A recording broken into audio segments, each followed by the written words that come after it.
आज हम जिस किताब के बारे में बात करने जा रहे हैं उसका नाम है द साइकोलॉजी ऑफ मनी और इसके ऑथर है Morgan Housel. Chapter 1, no one's crazy. हर व्यक्ति ज़िंदगी में सोचता है कि वो क्रेजी नहीं है और वो मनी के बारे में सब कुछ जानता है। इसलिए कुछ लोग शेयर्स में पैसा लगा देते हैं तो कुछ प्रोविडेंट फंड पीएफ में, कुछ लोग पैसा कमाने के लिए नौकरी की खोज में निकलते हैं तो कुछ लोग एंटरप्रेन्योर बनना चाहते हैं। इसका मतलब है हर किसी का पैसे के बारे में सोच अलग है, लेकिन हर कोई खुद को समझदार समझता है।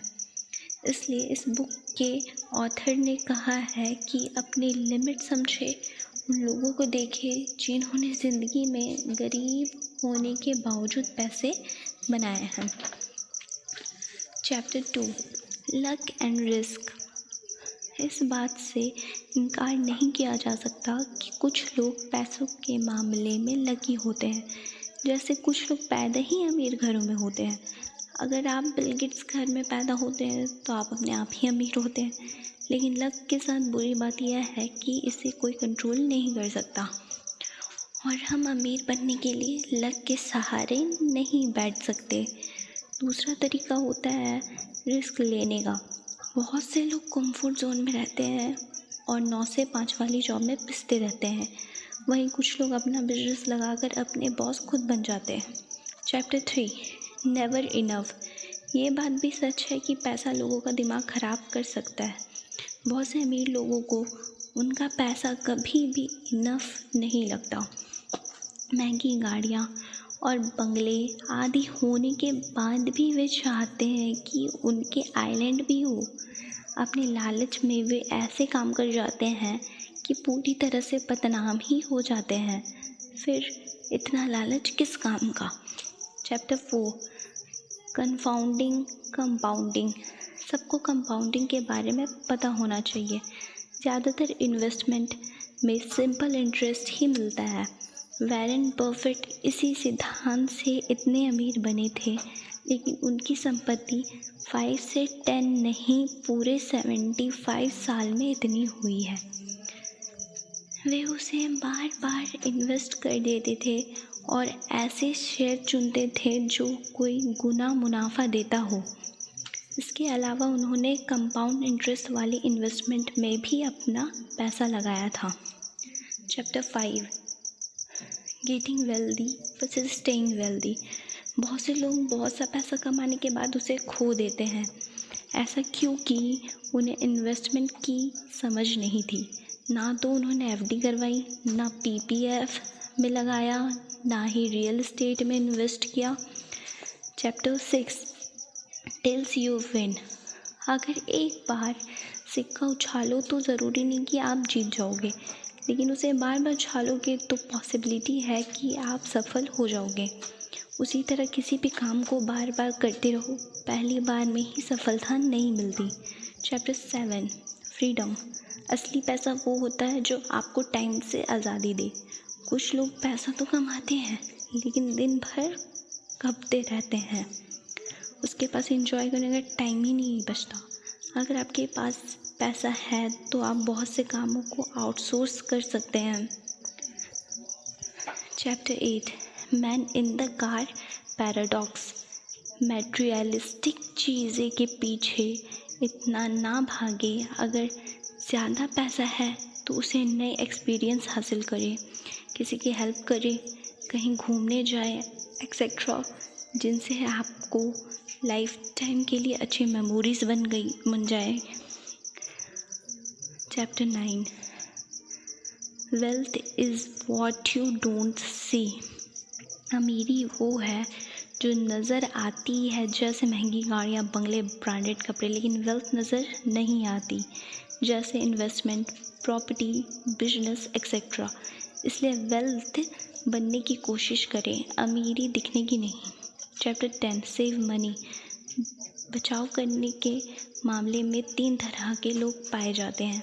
पहले वो जो सोचते हैं उन्हें बचत करने की ज़रूरत नहीं है। दूसरे वो जो सोचते हैं कि वे बचत नहीं कर सकते। तीसरे वो जो करते हैं। वक्त के साथ साथ तीसरे बहुत वेल्दी बन जाते हैं, उनका बुढ़ापा आराम से कटता है, लेकिन बाकी उम्र भर तंगहाली का जीवन व्यतीत करते हैं और दूसरे पर निर्भर रहते हैं। इसलिए आज से ही बचत करना सीखें और बचे हुए पैसे को इन्वेस्ट करें। चैप्टर 11, रीजनेबल और रैशनल। कुछ लोग इतना सोच विचार करते हैं कि कुछ कर ही नहीं पाते। वे रैशनल होने के चक्कर में हर चीज़ में परफेक्शन लाने की सोचते हैं। थोड़ी सी भी कमी रहने पर उस काम को आगे नहीं बढ़ाते। ऐसा करने के बजाय आप ये देखें कि आपने जो प्लान किया है उससे काम चल जाएगा या नहीं। लाखों कमाने वाले ब्लॉग के बारे में मैं सोचते रहने से ज़्यादा अच्छा है कि शुरू में हज़ारों कमाने वाला ब्लॉग लगा लिया जाए, फिर चाहे उसमें कोई कमी ही क्यों न रह जाए। एक बार आप पहला ब्लॉग लगा लें, उसके बाद उससे जो थोड़ी इनकम होगी उससे इन्वेस्ट करके दूसरा ब्लॉग शुरू कर लें। ऐसे ही स्टॉक में लॉन्ग टर्म के लिए इन्वेस्ट करें, क्योंकि उनमें हर महीने उतार चढ़ाव आते रहते हैं, लेकिन लंबे समय में प्रॉफिट ही देते हैं। Chapter 12, surprise. इंसान को ज़िंदगी में हमेशा सरप्राइज़ के लिए तैयार रहना चाहिए। ऐसे ही पैसे को लेकर भी आपकी सरप्राइज़ मिल सकता है।